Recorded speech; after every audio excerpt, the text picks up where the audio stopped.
चार बात आपको बताऊंगा।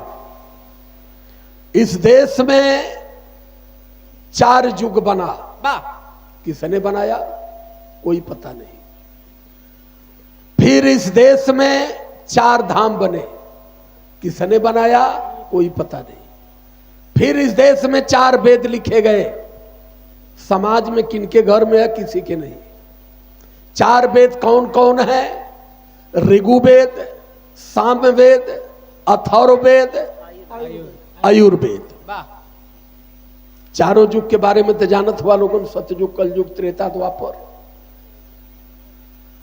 चार धाम हो गया, केदारनाथ, बद्रीनाथ, अमरनाथ,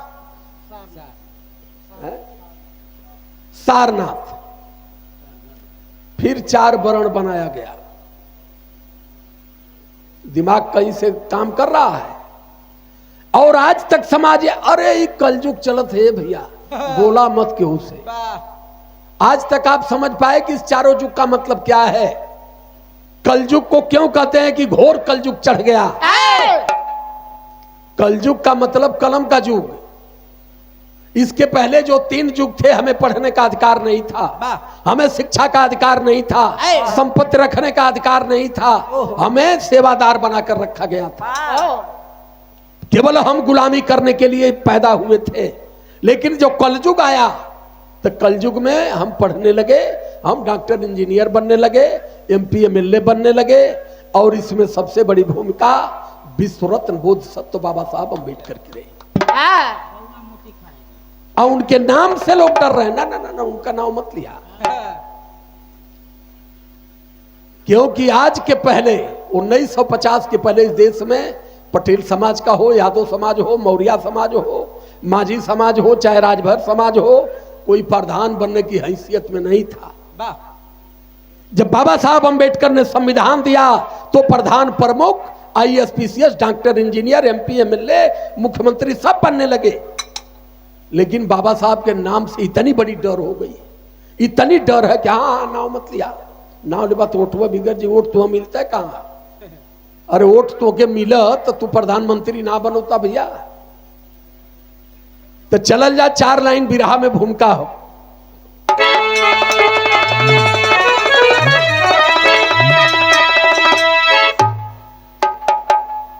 झूठ मिथ्या कहानी बनाकर सुनो, भारत भूमि को कचरा बनाया गया। जाति धर्म कर्म कांडों के कारण मूल निवासियों का सब कुछ ही मिटाया गया।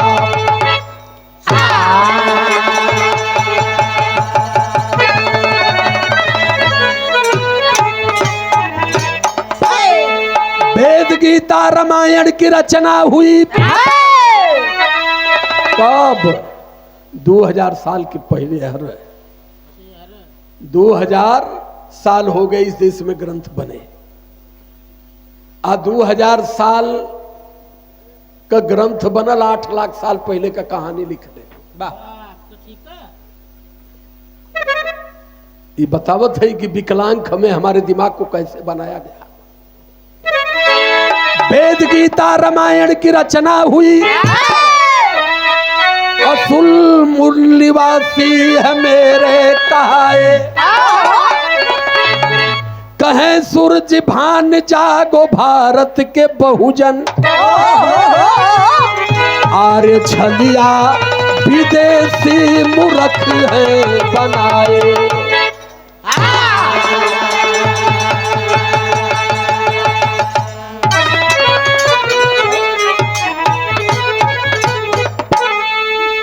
यही जन एक थे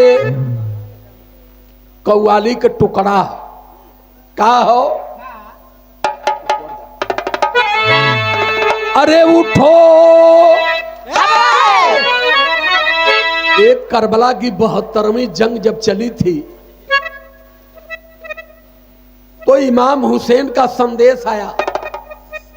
पहले तो हुआ कि मारे गए, लेकिन फिर इमाम हुसैन ने सूचना भेजा,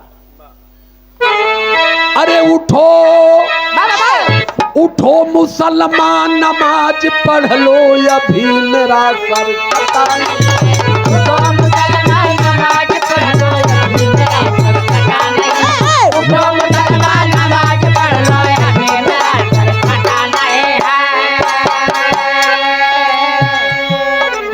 उठो मुसलमान नमाज पढ़ लो अभी मेरा सर कटा नहीं रे। अभी मेरा सर कटा नहीं, अभी मेरा सर कटा नहीं है।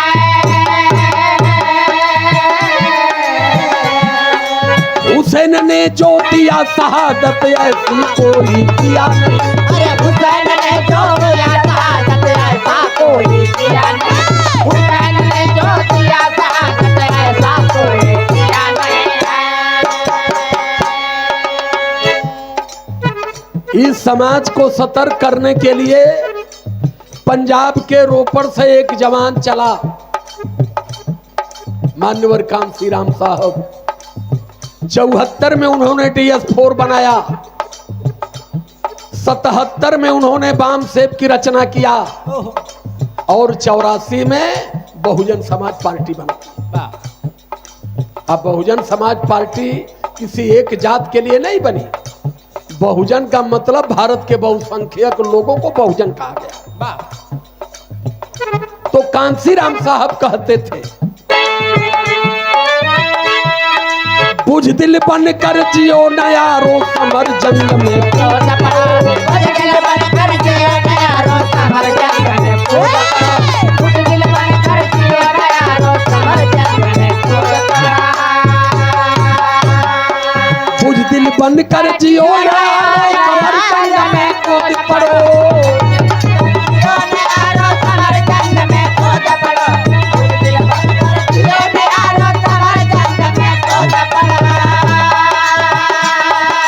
जातवाद की तोड़ गुलामी मनोवाद पर टूट पड़ो। जातवाद के तोड़ गुलामी मनोवाद पर टूट पड़ो। जातवाद के तोड़ गुलामी मनोवाद पर टूट पड़ो।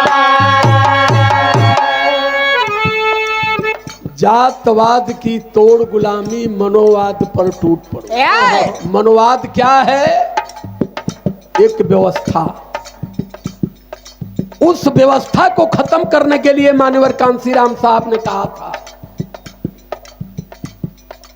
मनोवादी जो व्यवस्था है उस व्यवस्था में आपको शिक्षा से हजारों कोस दूर रहना है, सम्मान से लाखों कोस दूर रहना है, गंदा पानी पीना है, गंदा कपड़ा पहनना है और भाग्य भरोसे जिंदगी बिताना है। और नारियों का तो कतई सम्मान नहीं होना चाहिए। तो कांसी राम साहब कहे कि मनोवादी व्यवस्था को छोड़ दो, मनोवाद को छोड़ करके मानवतावाद को पैदा करो और जात से निकलकर जमात बनो। माँ की पेट से कोई यही चमार बनकर पैदा नहीं होता, माँ की पेट से मानव बनकर पैदा होता है। लेकिन जाति का जहर इतना खतरनाक हो गया देश में कि आज भाई भाई का गर्दन काट रहा है। जात के नाम पर दूसरे का अपमान, जात के नाम पर दूसरे की हत्या, जात के नाम पर दूसरे के साथ बलात्कार। ऐसा क्यों है? क्यों कि मानवता और समानता से ये सोच दूर हो गई। तो लाइन कहती है,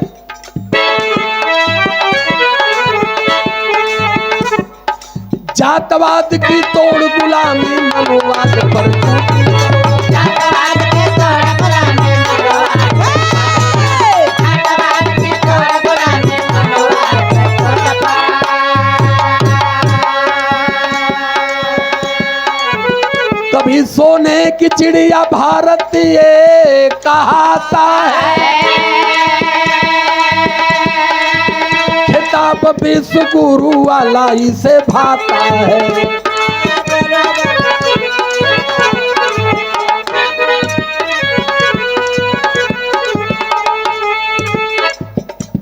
आके विदेशी छलिया जो छल से इसको नष्ट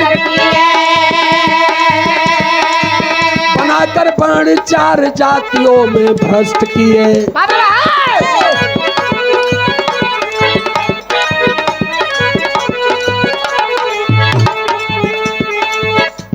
झूठी कहानी, बाबा बाबा झूठी कहानी सारी ग्रंथ की बताए।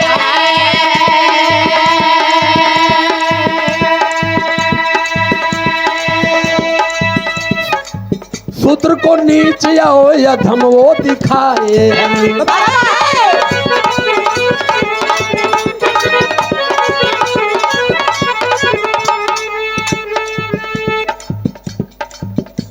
जन्म कर पुरखे, बाबा जन्म कर पुरखे हमारी नैया को है पार किए।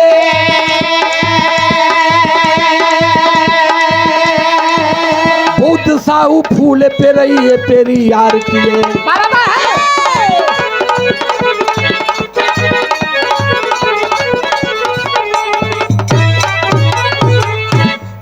ललई यादव ने 39 बीघा जमीन बेच दिया केवल हमें सुधियाने के लिए, हमें समझाने के लिए, हमें मानव बनाने के लिए।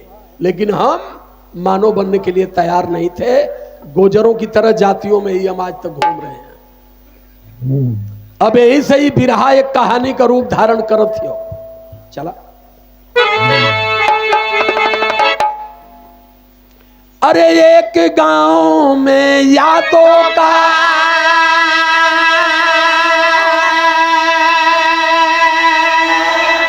था छोटा परिवार।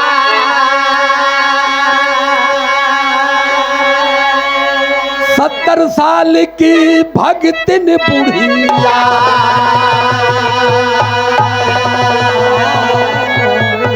अरे विधवा थी बहुआ।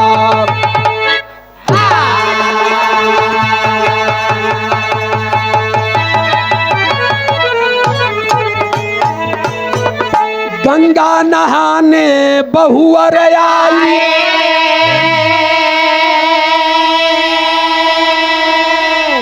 बीत गया ये कमा।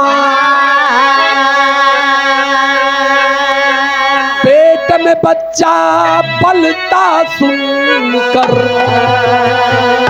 अरे सिहरी गई है सासू।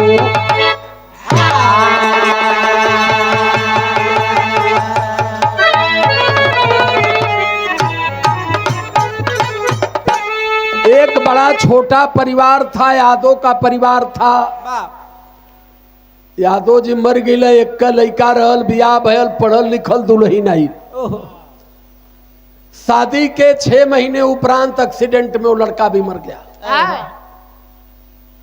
अदवाइन जवन रहली बड़ी भक्तिन रहली।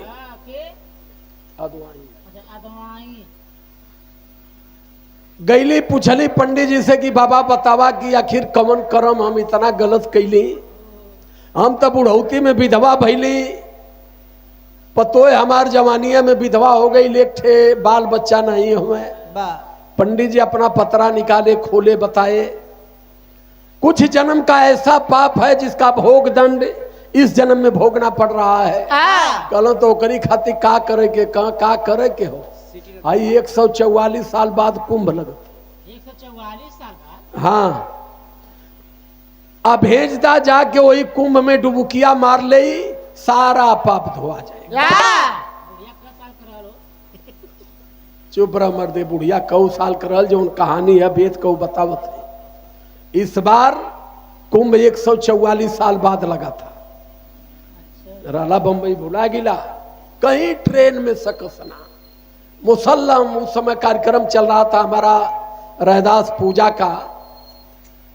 ज्यादा झारखंड, बिहार, गया, औरंगाबाद की तरफ हम जाते थे, पूरा हाईवे ही जाम, बड़ी दुर्गत हुक है।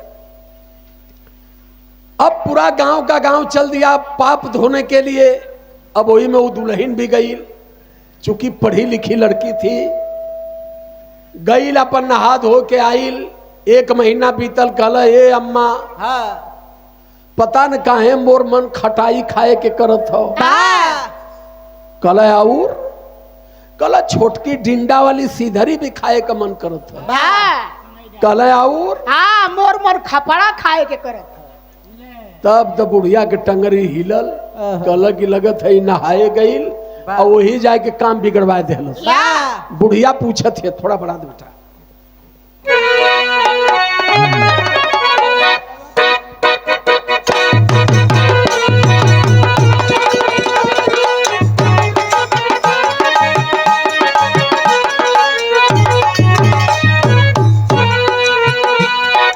केतनो तू गंगा नहैबा,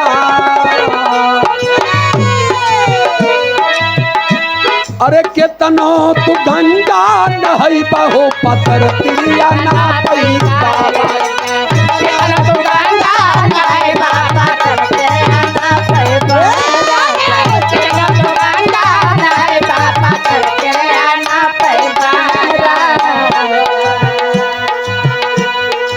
बुढ़िया ले गई घर में, पूछत है कि ये बताओ कल काय अम्मा के करे संगे मजवा उड़वली, के करे संगे मजवा उड़वली ना तनी को लचैली बहु।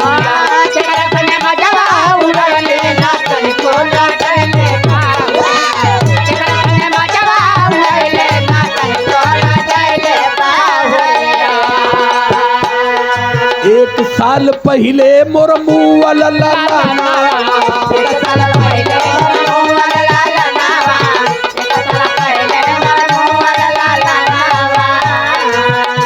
अरे नाही हर जैया कैली मन में गुणनवा,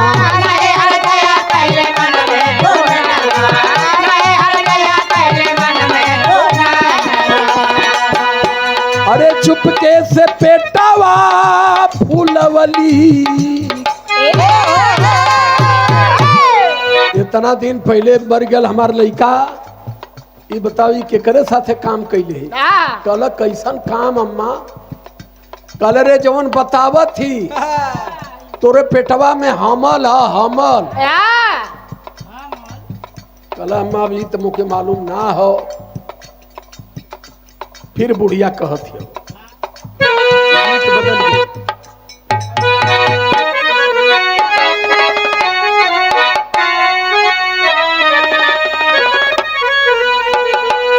अरे कैसिया पटारी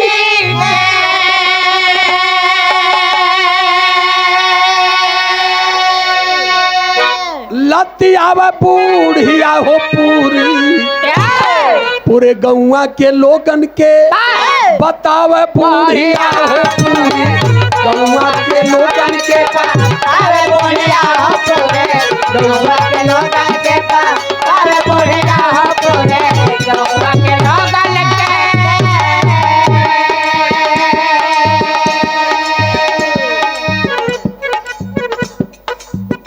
अइले प्रधान अइले पुरोहित प्रधान के लियाई,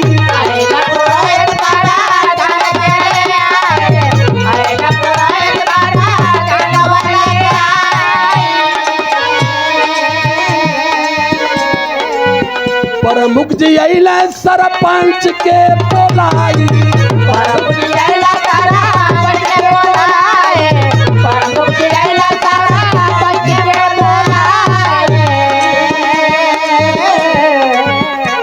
सही सही करनी बतावे बुढ़िया। गांव में पंचायत बटोर देहलस, प्रधान जी अइले, प्रमुख जी अइले, सरपंच जी अइले, बीडीसी भी अइले, तमाम लोग आए जुटल पंचायत। कुछ लवंडवा अइले मजा लेवे कि चला पूछल जाई, पता चली हो जा कि केकर हो। आज जब पता चली तो ओके पकड़ के लिया जे खूब खपसल जाई। अच्छी भीड़ जुटल, बढ़िया भीड़ जुटल, लड़की सभा में खड़ी कैल गई। पंडित जी बोला कि पूछे लगला, बिटिया बताओ ये जो तुम्हारे पेट में बच्चा पल रहा है ये बच्चा किसका है? तो लड़कियां कहत है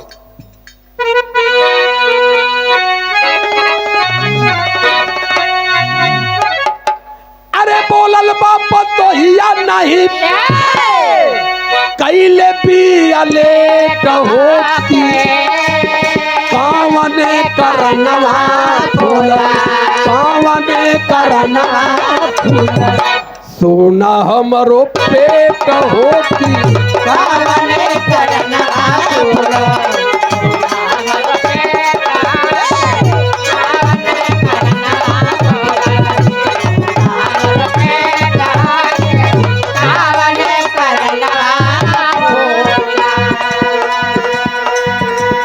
चलो ये बाबा अब हमके तनी तनी शंका बुझाती हो का शंका बुझाती हो गंगा नहा के पूजा तन मन से कई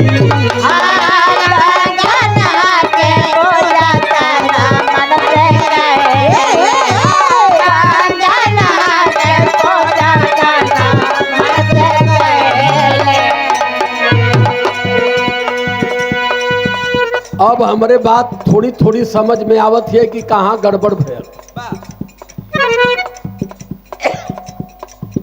दरअसल हम नहाए वहर चल गई जहाँ बड़का शंकराचार्य नहात रह।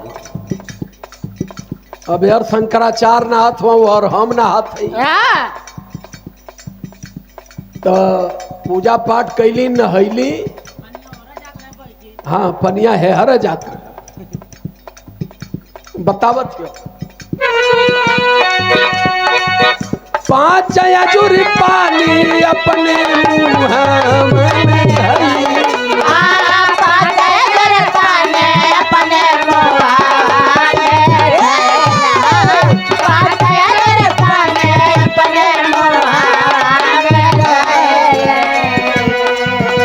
पीली अली भीजी के हुए पानी में लपेट होगी यही करनवा फूल यही करनवा फूल सोना हमरो पेट होगी यही करनवा फूल सोना हमरो पेट यही करनवा फूल सोना हमरो पेट यही करनवा फूल कहल कि नहा धो के पूजा कैली कनी लिया 5 अजूरी गंगा जल ले ली और वह पनिया पियत रही है साहेब। वही पनिया में पौरत आवत रह जैसे जना कि घीवे का ढक्कन ही उलट गई है।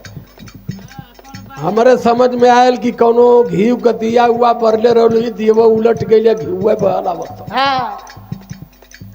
तो वही के पनिया समेत घी समझ के पी गई। अब पता चलल हमके का कहत हो साधु संत ऋषि मुनि के वीर्य फलदायक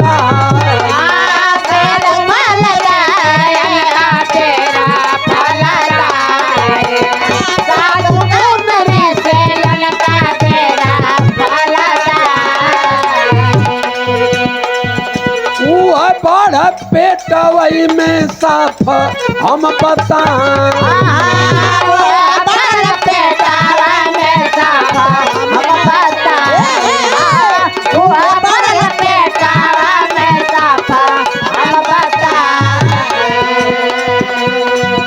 नाही कौनो मरदे साथे हईली चॉकलेट होगी यही करनवा पड़ यही करनवा सोना हमरो पेट होगी यही करनवा फूल सोना हमरो पेट यही करनवा फूल सोना हमरो पेट यही करनवा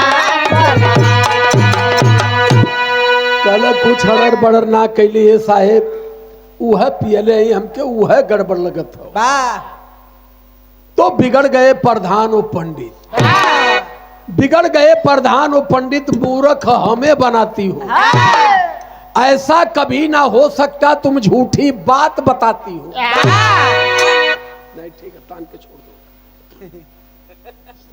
दो तुम्हारी बात तब न बोली है तो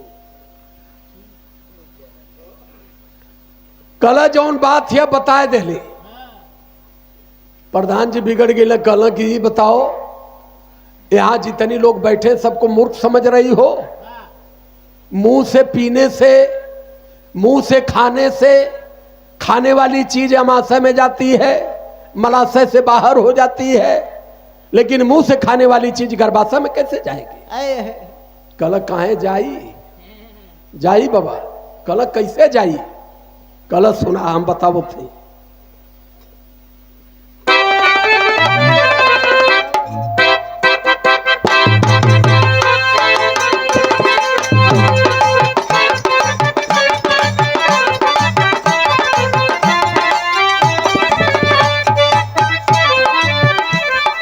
यह गीत का लाइन हो, सरंगिया वाले के डेरावा, सरंगिया वाले के डेरावा, बताई दे रे छोटकी नाना दी।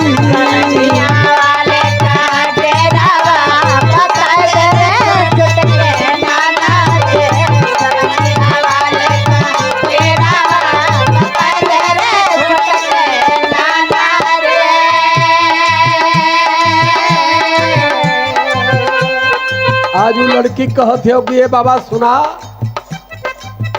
कैसे हुई? बोलल बा विधवा जाना,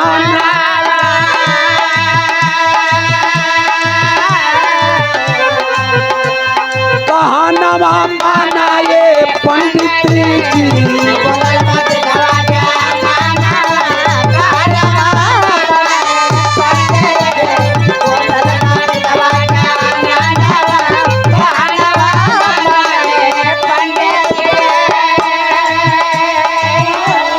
पहला प्रमाण बतावत हो, उद्यान ऋषि का अरे वीर बहत तब सरजू तट में अइले हो।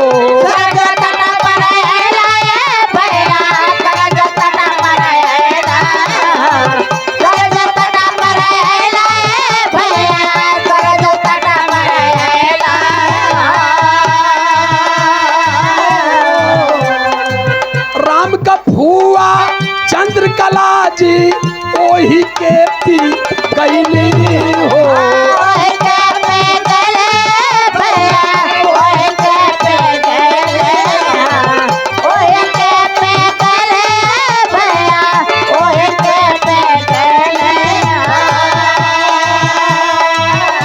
अरे पा गईली सरवन लाला नावा।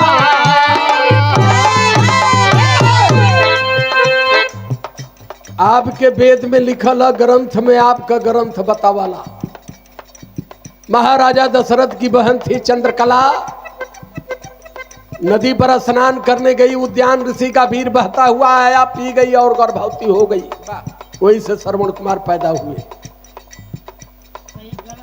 प्रधान जी कहो कहो पंडित जी सही हो? कल हाँ लिखल तो है, बाग का मर्दवा तब का बजौले वाले ही जे काहे न मनता। कल अरे माला बाई चानस से इकट्ठे हो गए हुई, कल बाई चानस ना सुना है, फिर कहती हो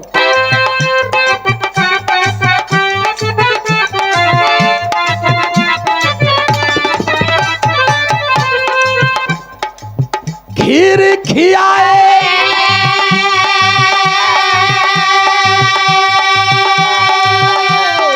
श्रृंगी मुनि जी भैल चार ललनवा।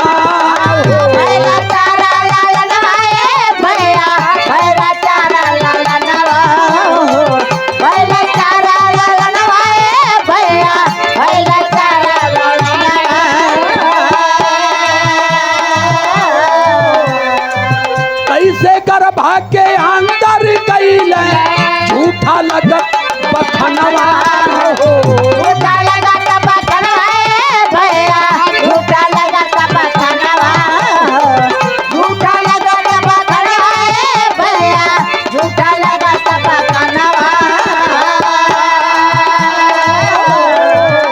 अरे विधि कई है विधाना, अरे विधि का विधान है, मान ला मर्यादा पुरुषोत्तम भगवान राम भी मुंह से खाने से ही पैदा हुए पंडित जी। कला हाँ ये बतिया सही है।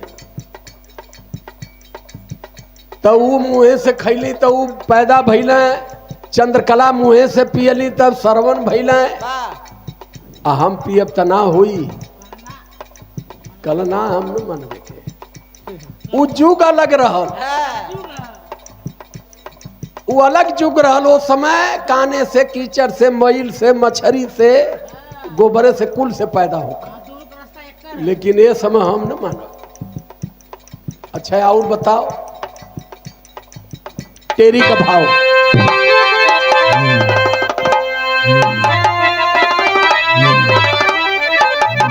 अरे दर्पण में चेहरा असली ना मिला, झूठा ढोंग ढकोसला करने लगा समर्पण। आज फजीहत करके छोड़ूं लड़की मन में सोच लिया, आज फजीहत करके छोड़ूं लड़की मन में सोच लिया, मनोवाद का काला चेहरा हाथ से अपने नोच लिया। नहीं सही।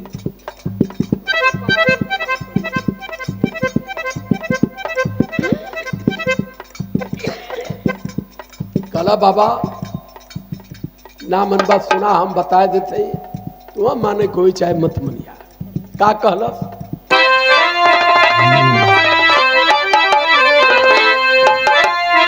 अरे बोली नारी सभा में सीना तान, ध्यान से सुनिएगा।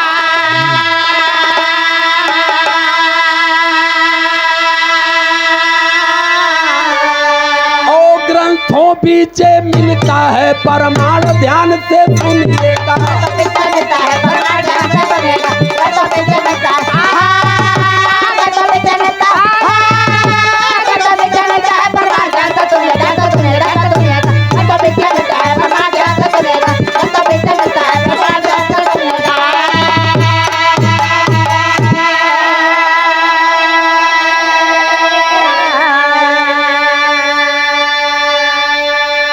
कहती हाई सुना, जितना अगवा बढ़ब उतना गढ़ुआई। कल नहीं बताओ आज तोर बतिया सुनी। कल तब सुना। अरे महर्षि भरद्वाज करत रहला आसान,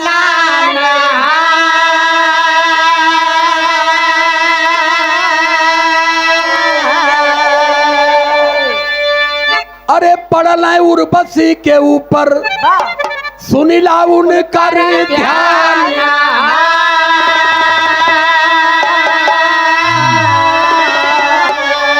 महर्षि भारद्वाज स्नान कर रहे थे नदी में, उसी बगल में एक उर्वशी नाम की अप्सरा भी स्नान करने लगी।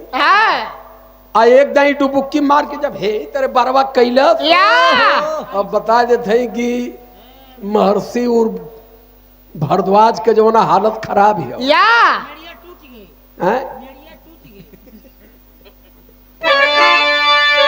अरे जुअल माल रखल है दोना दरम्यान, ध्यान से सुनिएगा।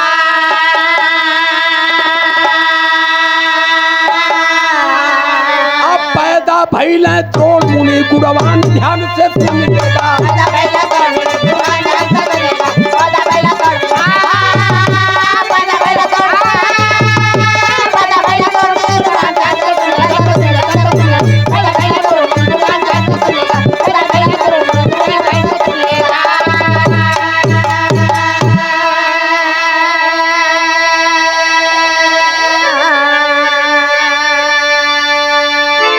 तो जब मेड़िया टूटल तो गप देना ओकर धल न टूल। आ गैला एक ठे पत्ता लिए ना दोना बनाई कोई में उझिल ले, आ उझिल लेला पर नहा धो के घरे गैला ताखा पर धैला मुनियाइन पी गईली। तो जब मुनियाइन पी गईली तो वह दोना से द्रोण मुनि पैदा भइल। ये जितना मुनि हम सब यही तरह पैदा है। कल और कल सुना है। अरे ऋषि विमांडक जी का भैया ई है बाटी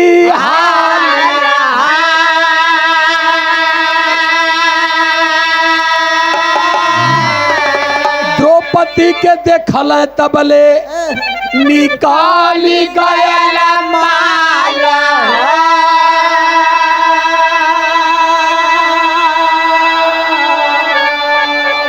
अरे पीली हली हिरनी पानी जान ध्यान से सुनिएगा पैदा भइल श्रृंगी मुनि महान ध्यान से सुनिएगा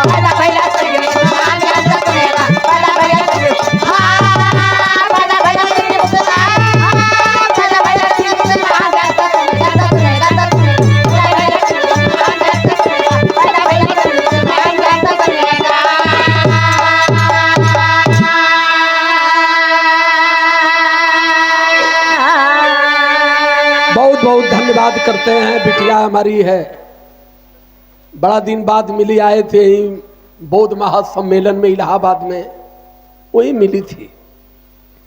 आशीर्वाद है हमारे तरफ से, बेटा खूब पढ़ो, खूब बढ़ो, खूब गाओ, लेकिन समाज को भी जोड़ो।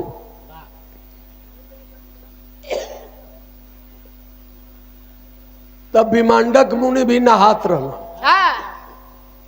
तो वह विमांडक मुनि नहात रहना, वही बगलिया में द्रौपद राजा का बिटिया रहल द्रौपदी, वो नहात रहल। आ नहाय के जब साड़ी पहिर के निकलल, साड़ी सटल पानी से, पूरा जल जल जल जल अब बता देते हैं यार विमांडक का भी बना टूट गया।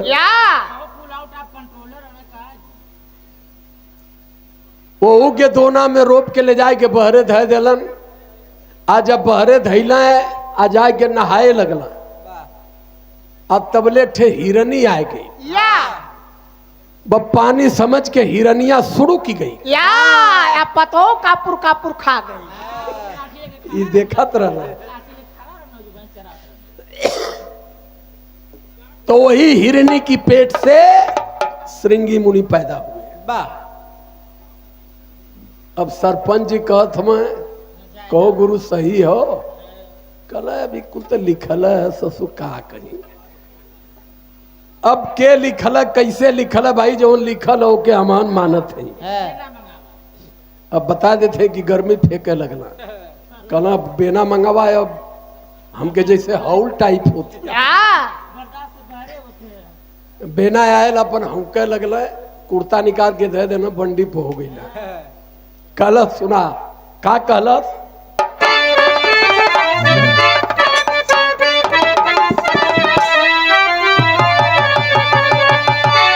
अरे चेहरा धूमिल पंडित बाबा मूर झैल भैया,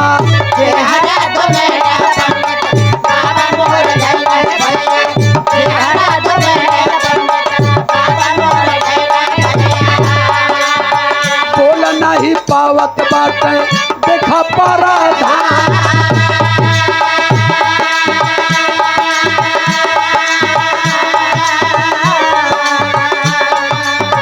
शेरनी समान कर जाए यादों का बहुरिया बाबू,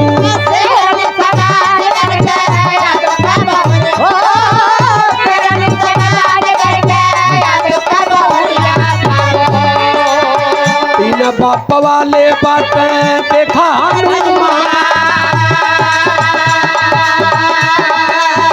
पनमा से कण कैसे लिहल जन्मवा तू,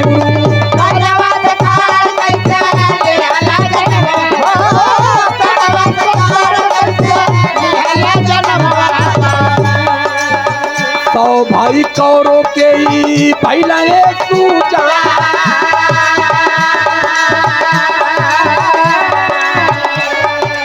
लड़किया गलगी बतावा करण कान से पैदा भयल, घर होके तो छोड़ देते।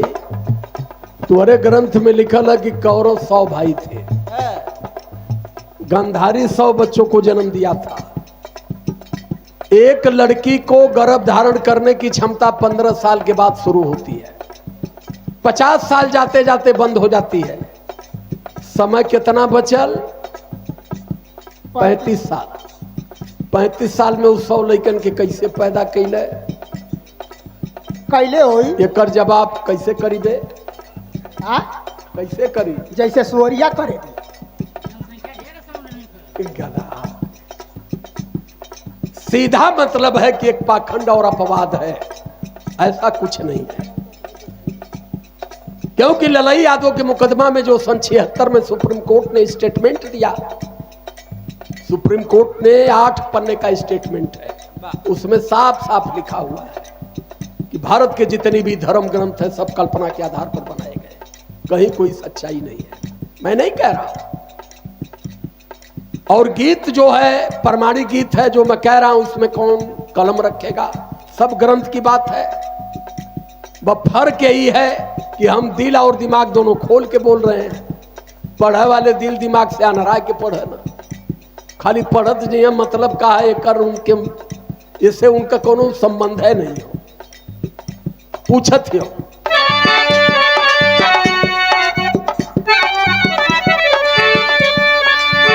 घर वैसे सीता माता लिहली जनाना,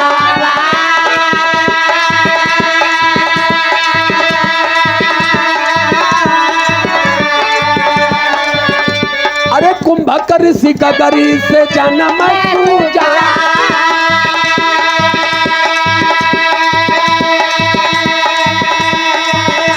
अरे कीचड़ से भैला रिक्षा राज का जन्म,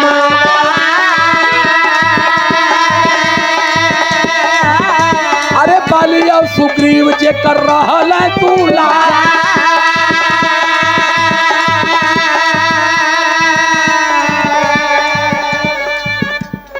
रिक्षराज का जन्म कीचड़ से भयल रहा। यही तरह कीचड़ा निकाल के फेंक दिला, बस लगल कि हाँ क्या करे। वह जवान भैल बियाह भैल तो दूठे बेटवा भैल बाली और सुग्रीव। यह धर्म ग्रंथ हो यहाँ के। आज तक इस भारत के लोग अपने हक हकूक की लड़ाई नहीं लड़ पाए, सिर्फ इसी के पीछे। हर मंचों पर मैं कहता हूं कि इतिहास पढ़िए, और आपको मुक्ति अगर मिलेगी तो विद्यालय से मिलेगी। मंदिरों से केवल भीख मंगा और पुजारी पैदा होते हैं, गुलाम पैदा होते हैं, विद्वान विद्यालय से पैदा होते हैं।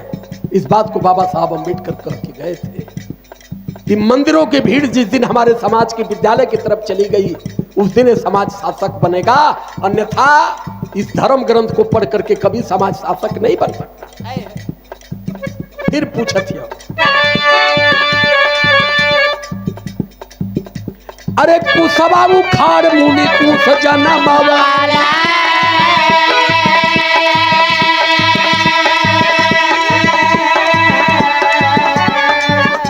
अरे बनावा में दिहल उ कुस जन्म,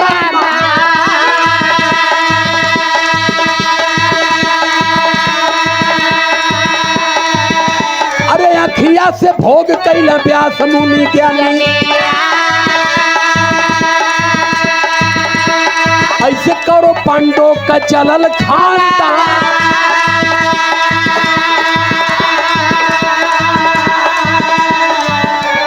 व्यास मुनि अखिया से ताक दिल तो कुल रानी गर्भवती है तकले से, तो कौरव पांडव का खानदान चलल था। आज विज्ञान इतना ऊपर चला गया, शरीर का प्लेटलेट घटता है तो जांच तुरंत बता देती है।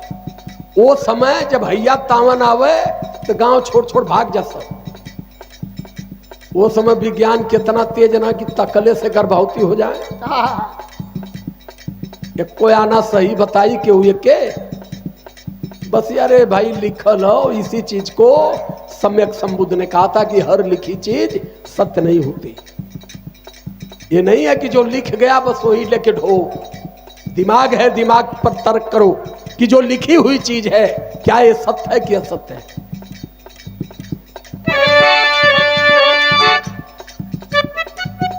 अरे कुंती या माधुरी कही है बा कहानी,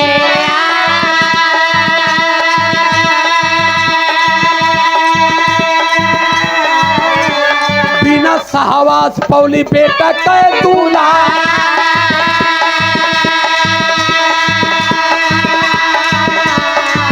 में सुभद्रा के हलल मनु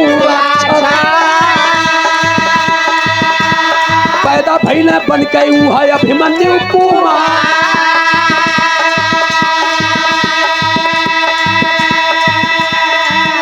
जब से फाइल खुलल है मुँह का केस चलत हो कि मुँहे से कितना पैदा भइल। अब आई मछरी से मेघी से एक ना खाली मुँहे का ही मुकदमा चलत हो। अरे ब्रह्मा के मुहावा से निकले हैं ब्राह्मण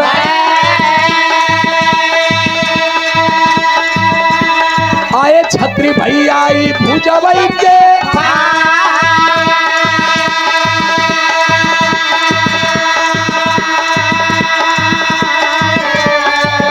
अरे बेटावा से पैदा भैला पैसा धाना वनवा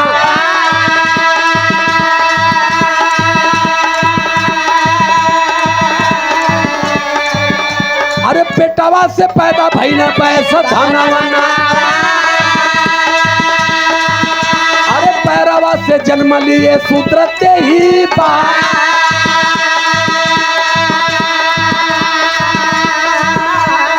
यह तरकीब भैया याद जब आवे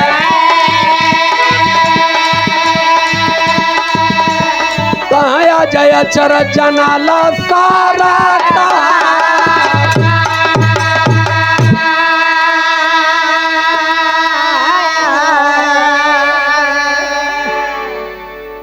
कल साहब अचरज हमके यही बदे लगत हो एक ठे बर्दाश्त ना होती आई गाही के गाही कुल मुँह से पैदा भयल में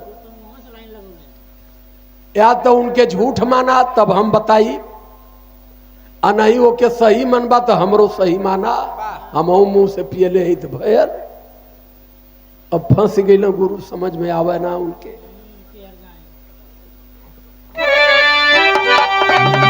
ओके चुपचाप खड़ी पंचनी के टोलिया क्यों के मुहावा से आवे नहीं भैया बोलिया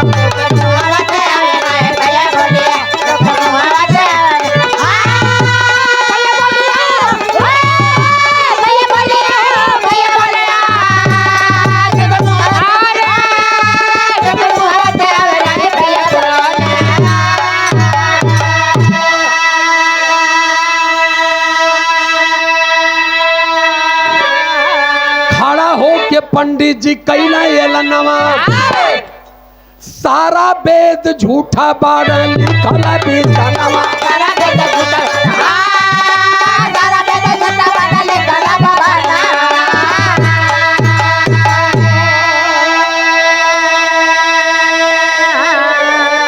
पंडित जी कहले भैया हम जियता माछी न घोट जे घोटल वो घोटल है हम कतई माने के तैयार ना है तो झूठे और पखंड का जलावा हुलिया आसन से उतर के पंडित फैसला सुनाए पुरखा हमार शूद्रों को फंसाए धर्म के बहाने हम लोग भरते झोलिया कला हमान का पुरखा ही कुल बनौले रहना कर खाए के व्यवस्था। अब भैया तो लोगन पढ़ लिख लेला तो लोग मनबा ना तो हमहू अब एक मानब ना। अच्छा आप ना मनबा खुल गए सबके झूठ का पिटारा धन रे पतोहिया कही के सासों ने पुकारा। तब बुढ़िया का भी दिमाग खुलल और लगल चुम्मा पर चुम्मा देवे। जब पंडित जी कहना वेद ग्रंथ सब झूठा है कोई कहानी हम नहीं मानेंगे तो वो कहला कि जो पेट में बच्चा है वो झूठ हो। हम थर्मामीटर लगौले रही है एक ठे यही लाइनिया पर ली आवक दे तल लिखे के पड़ल अरे रहिया बतावा ले जा ओ रहिया बतावा ले जा बुद्ध मोरी भूल गईली रहिया बतावले बुद्ध मोरी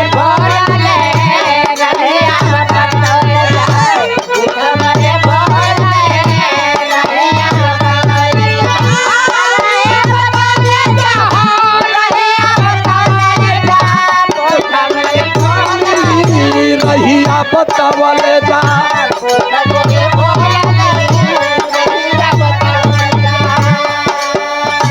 तथागत बुद्ध दिए समतक ज्ञानवा।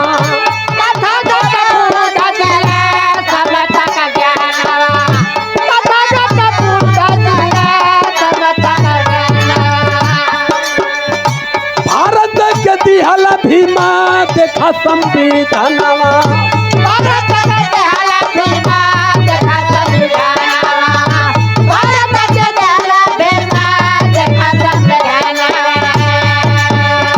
सत्य ज्ञान वाला ही है, सत्य ज्ञान वाला मार्गी हम के बतवले जा। भूल गई बुद्धई का हरिया बतवले जा।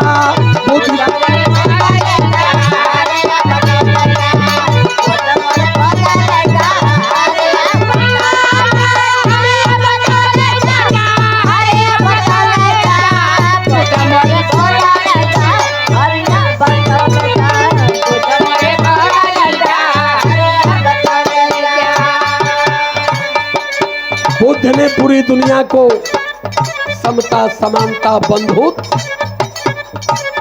और अमन की रास्ता बताया। और बाबा साहब अम्बेडकर ने संविधान दे करके हमें हमारे हक हकूक से मजबूत किया। उन गावा लोगन कुल करा, लेकिन इनको छोड़िए मत। आज सब कुछ का अधिकार हमें है, इसलिए कि बाबा साहब अम्बेडकर का कॉन्स्टिट्यूशन है भारत। बाबा साहब अम्बेडकर 1952 के एक स्वागत समारोह में गए थे ब्रिटेन में। उन्होंने कहा था, this is life very most important thing, India is country of the caste. Bharat देश मेरा एक ऐसा देश है जो जातियों में बटा हुआ है, धर्मों में बटा हुआ है, विभिन्न संस्कृतियों में बटा है, विभिन्न जातियों में बटा है। फिर भी मैंने भारत का जैसा कॉन्स्टिट्यूशन दिया। आज एक गुलदस्ते की तरफ सारे धर्म के लोग एक साथ मिलकर के रहते हैं। तो कहने का मतलब कि विद्वानों की बात को भी मानिए। हम विश्वकर्मा बाबा का विरोध नहीं करते हैं, लेकिन बाबा साहब अम्बेडकर, बुद्ध, रैदास, कबीर को हम छोड़ भी नहीं सकते। हमें उनकी बातों का भी स्मरण करना पड़ेगा।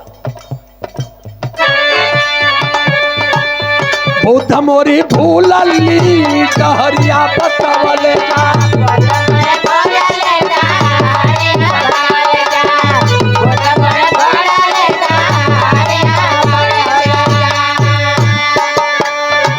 इसी से कहते हैं तुझको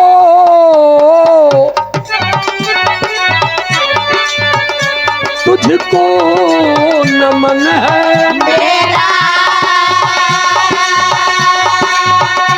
बहुजनी बनाने वाले हमको जगाने वाले तुझको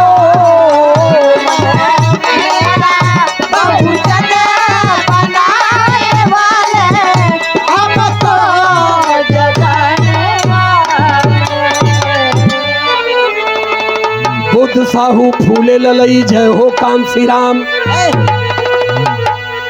सूरज भान की कलम है लिखती, अरे बाबा का पैगाम हो।